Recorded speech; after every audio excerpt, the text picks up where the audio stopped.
একটা গ্রামে থাকতো দুই ভাই, রফিকুল আর সজীব।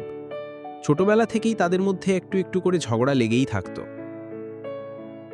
রফিকুল বাজার থেকে ফিরছে, হাতে একটা 50 টাকার নোট। রফিকুল গর্ব করে বলল, এই যে ভাই, আমি বাজার থেকে ফিরলাম, মায়ের জন্য আটা আনতে গেছি, কিন্তু মুদির দোকানি 50 টাকা বেশি দিয়ে দিল। কিন্তু সজীব চোখ কুঁচকে বলল, তাহলে তো সেই টাকাটা আমাদের দুই ভাইয়ের, শুধু তুমি একা কেন নিবে?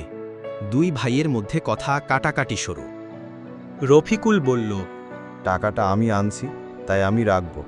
কিন্তু সজীব বলল, টাকাটা আমি রাখব, কারণ আমি ছোট ভাই। এর মধ্যে মা এসে হাজির। মা রাগ করে বলল, হায় আল্লাহ, এই 50 টাকার জন্য তোমরা দুই ভাই এভাবে ঝগড়া করছো? ছোটবেলায় যে একটা লজেন্সের জন্য ঝগড়া করতে, এখন 50 টাকায় নেমে এসেছো।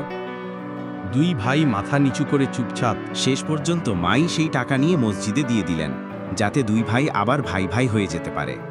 দুই ভাই হাসি মুখে মাঠে হাঁটছে। সজীব বলল, রফিক, চল ফুটবল খেলি। রফিকুল বলল, চল ভাই, তোর গোলকিপিং আমি আজ ভাঙব।